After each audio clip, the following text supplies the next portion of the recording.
Hey guys, buongiorno, and today I'm here in Rome and I'm going to be painting quite a historic bridge. It's got a nice view of the river, it's just up ahead. I came here yesterday and I thought, this is going to be a great place to paint. The sun's out today, it's the most sunny that it's been the whole time I've been here in Rome.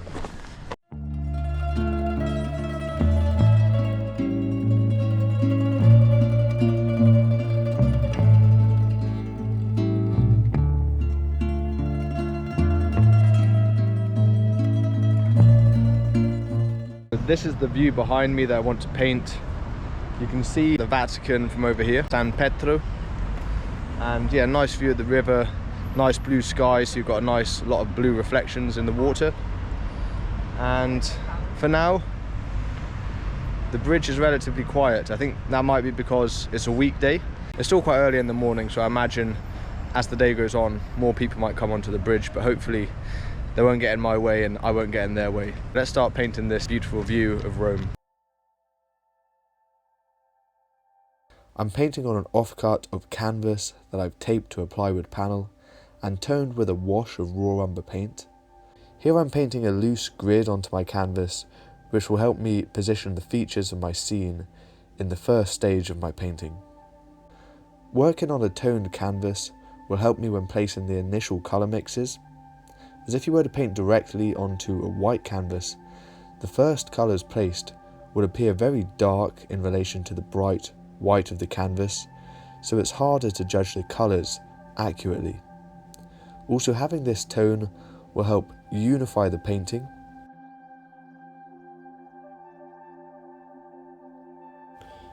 I'm sketching in the contours of the main shapes in my composition, and I'm trying to keep them very simple at this stage so that I can map out the whole composition quickly.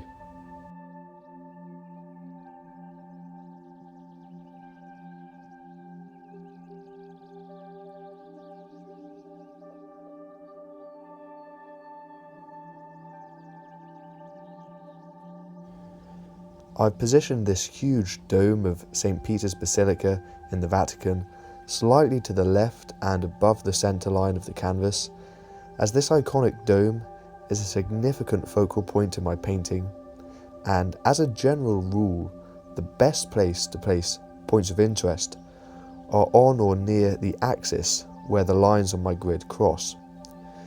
This concept is known as the rule of thirds and is very popular in photography, and it states that these points where these lines cross are points where the viewer's eyes will naturally be drawn to, as it's not too close to the edge and it's not right in the middle of the canvas either.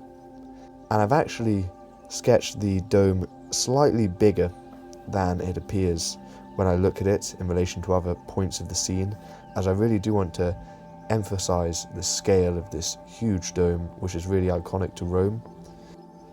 When I was looking around for a good place to paint, I kept trying to find a good view of this iconic dome on St. Peter's Basilica, and luckily, due to its immense size, it can be seen from most places in Rome, and it is in fact the tallest dome in the world, standing at 137 meters or 448 feet tall.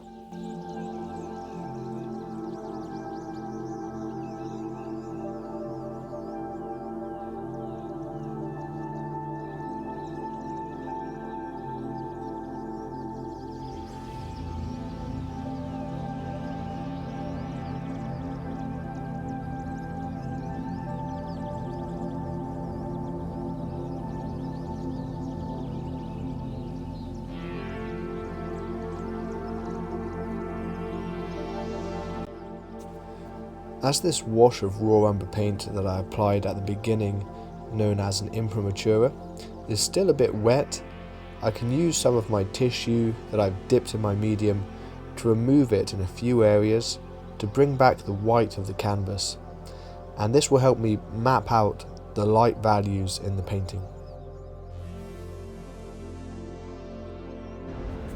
Here I'm mixing some colours in the scene on my palette. It's very rare when painting from nature that you ever use a colour straight out of the tube, as pure pigments tend to be a bit too chromatic for the more neutral colours in nature. and it's normally the case that the tonal value of the paint has to be adjusted in order for it to work within your painting. The first colour that I'm mixing is that of the sky. I'm using a colour mix of titanium white, ultramarine blue and cobalt blue for the upper part of the sky, and for the lower part of the sky I'm using the same colour mix, but I've added a small touch of yellow ochre, cadmium yellow and alizarin crimson, as well as a bit more titanium white to make a slightly warmer and lighter colour mix for the sky above the horizon. When mixing colours, I recommend using your palette knife, as you can pick up more paint and mix the colours more thoroughly this way, and it's also much easier to clean than a paintbrush, so this gives you more control over the colour mix and helps prevent muddy colours. I also recommend mixing big mixes of paint, as this will save you time, as you can keep the paint mix throughout the duration of your painting without having to mix it all over again.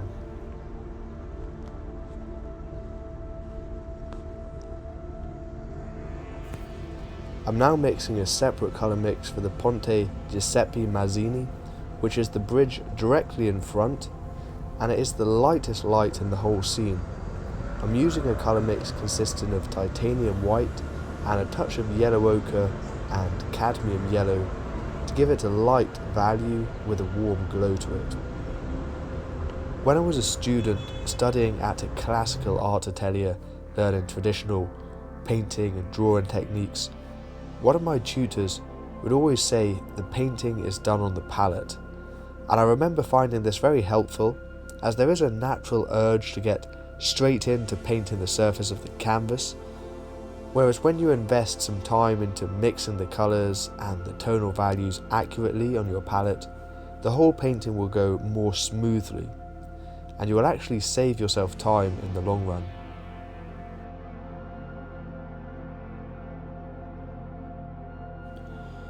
I find it's important to establish the lightest light in your painting early on for a few reasons. Firstly, this acts as a key, so it sets the tone for how light in value you will go, and you can compare the values of other sections in the painting in relation to this, and you can make sure not to paint anything quite as light, unless of course there is another area which is as light and you can compare these two areas. Also, the nature of oil paint being wet and semi-translucent means that it will be harder to paint very light areas over dark paint, especially when painting alla prima like this, where the entire painting will be completed in one session. So you're having to paint wet paint on top of wet paint, and therefore the different colours, the different tonal values will inevitably mix. So the cleaner and more separate you can keep your lightest light and your darkest dark, the more impact they will have.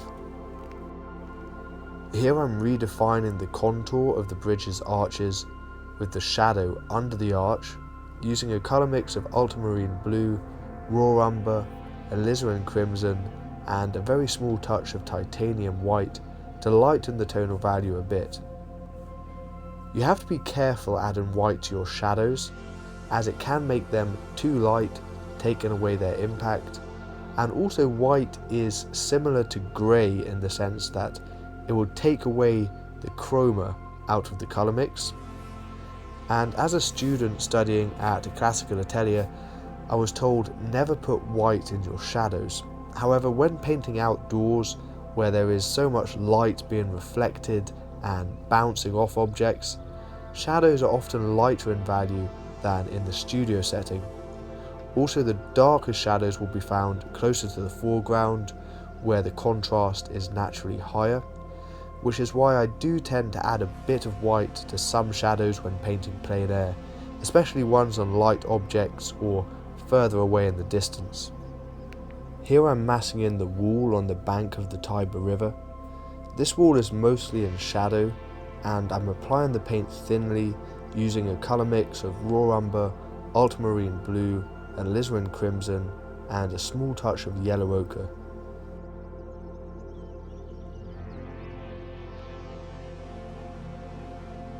I'm also filling in the shadows on the trees using a colour mix of ultramarine blue and raw umber, and I'm keeping the paint in the shadows quite thin, and I will apply thicker paint in the light sections, which will help add to the sense of depth.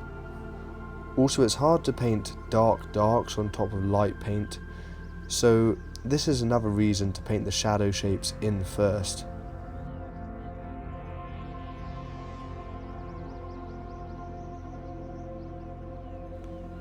Here I'm painting the lower section of the sky with that light blue sky mix that I mixed earlier on my palette. I'm also redefining the contour of St. Peter's Basilica and the tops of the trees which meet the skyline.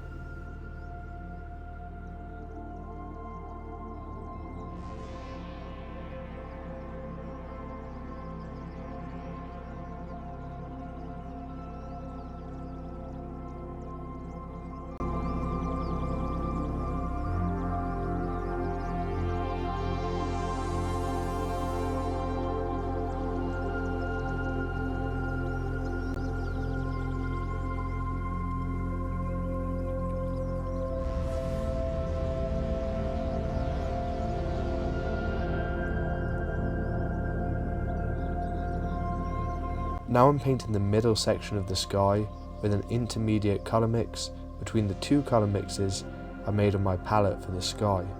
As I work my way further up towards the top of my canvas, I use more of the deeper blue colour that I mixed for this area of the sky. As the sky takes on a stronger blue hue, which is slightly darker in tonal value than the section directly above the horizon, which is lighter and a little bit warmer.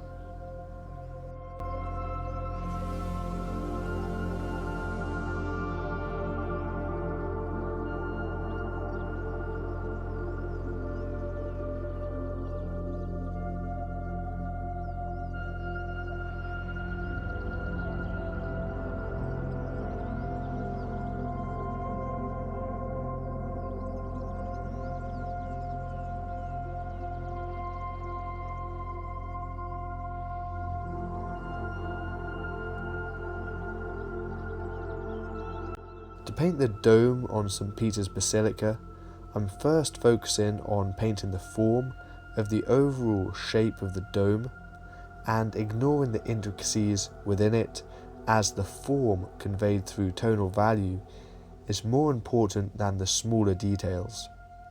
I'm also consciously thinking about the position of the sun and how the shadows, halftones and highlights will be in relation to this.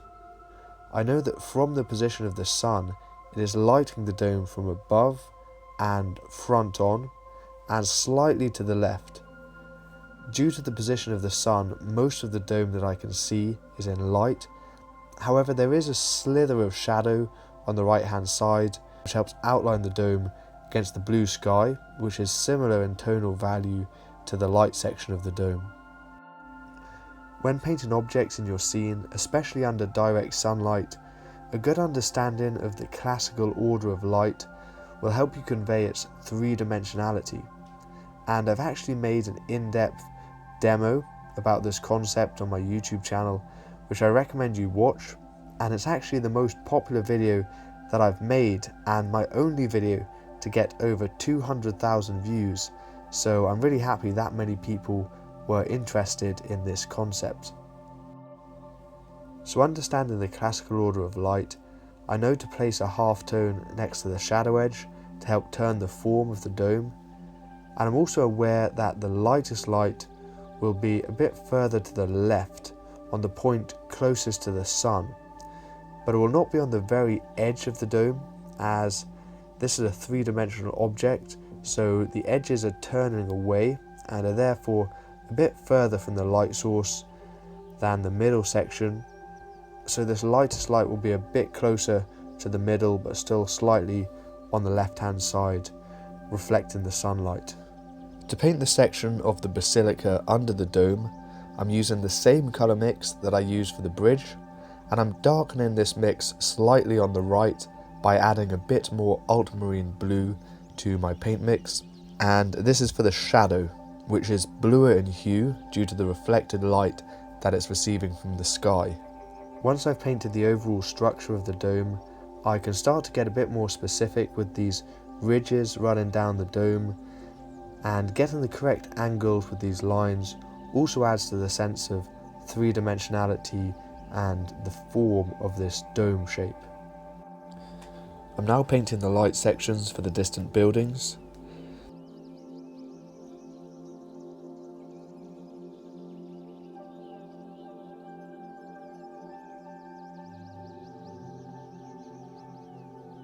Now with my shadow mix for the trees and a separate brush, I'm adding and refining the shadow shapes within the trees above the bridge.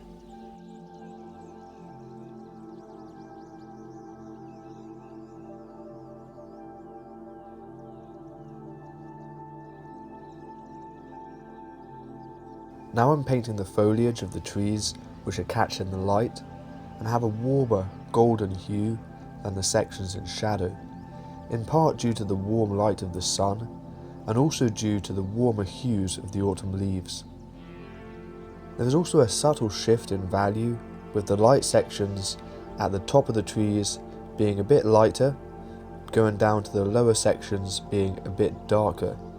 This subtle gradation in value within the light areas is known as a fall off of light, with the brightest lights being closest to the light source, whereas the shadow values are more flat, with the exception of the areas receiving reflected light within the shadow, also known as bounce light. I'm also varying the hue shifts within the foliage on the trees by adding some dashes of more orange paint, more green paint and more yellow paint, whilst maintaining mostly the same tonal value between these slightly different colour mixes. This also adds a bit more vibrancy and visual interest to the painting.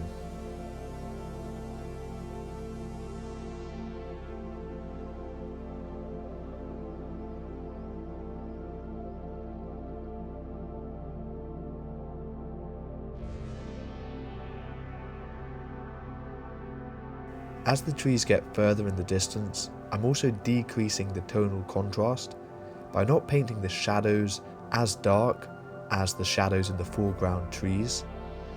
This helps add a sense of depth by pushing these trees visually further back in space.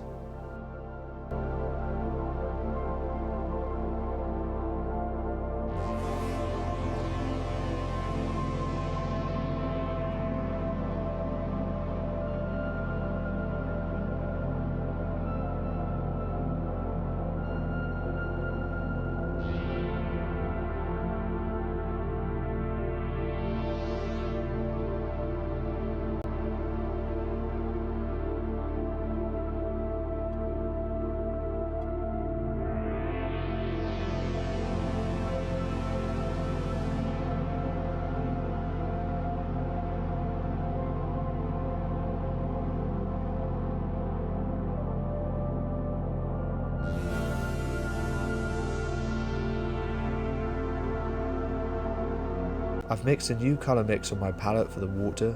The water furthest away is the section which is most blue, and the water in the foreground becomes a bit darker and greyer with small hints of purple and green. One tip when painting reflections: no matter how crystal clear the water is, the water will always be a bit duller and a bit darker than what it is reflecting.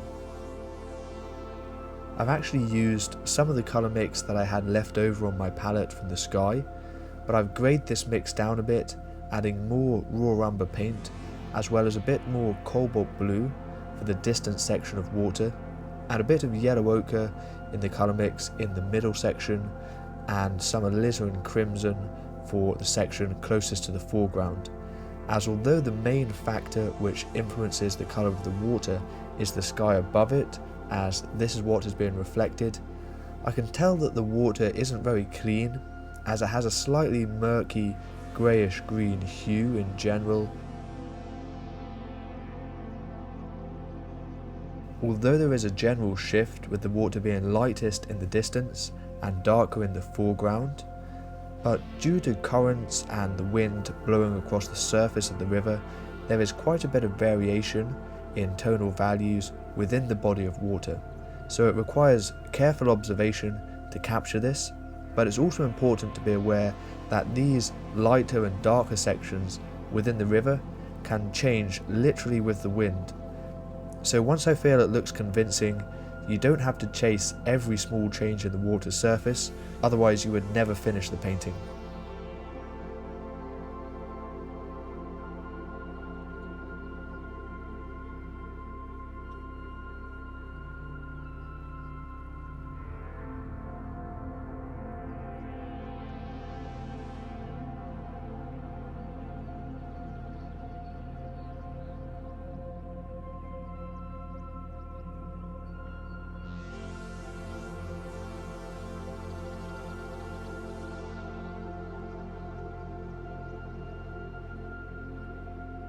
Here I'm painting the reflections of the trees in the water using a colour mix of yellow ochre, cadmium yellow, cobalt blue and a small touch of raw umber and titanium white.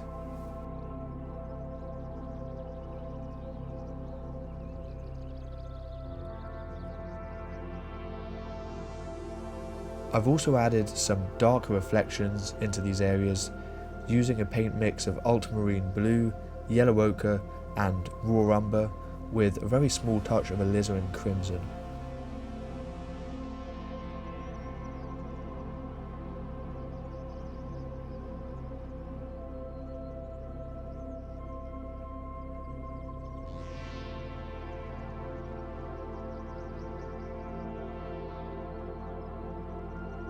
For the large trees on the right, I start by painting the darkest shadows using a colour mix of ultramarine blue and raw umber, and like I did for the trees on the other side of the river, I apply these shadows thinly, and then I can layer the light sections of the foliage around these areas with thicker paint and of a warmer hue.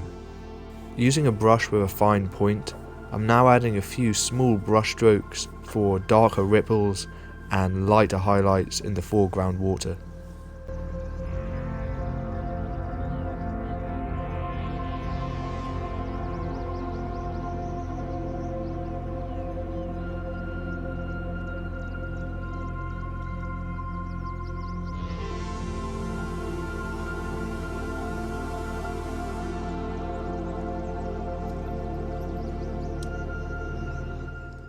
Hey guys, so I hope you enjoyed that video of me painting here in Rome. This was my first ever painting in Rome. If you enjoyed it, please give me a thumbs up, do subscribe to my YouTube channel, and I'll see you in the next video. So here I'm just putting my wet oil painting away in my Alla Prima art carrier so that I can carry the painting safely without the wet paint getting damaged. And I put a link in the description, so if you want a good way of carrying your wet paintings, then you can click on that link. And Alla Prima art carrier, it is my own design, so definitely go and check that out. And I hope you enjoyed that video, I hope it was useful, and I'll see you in the next video.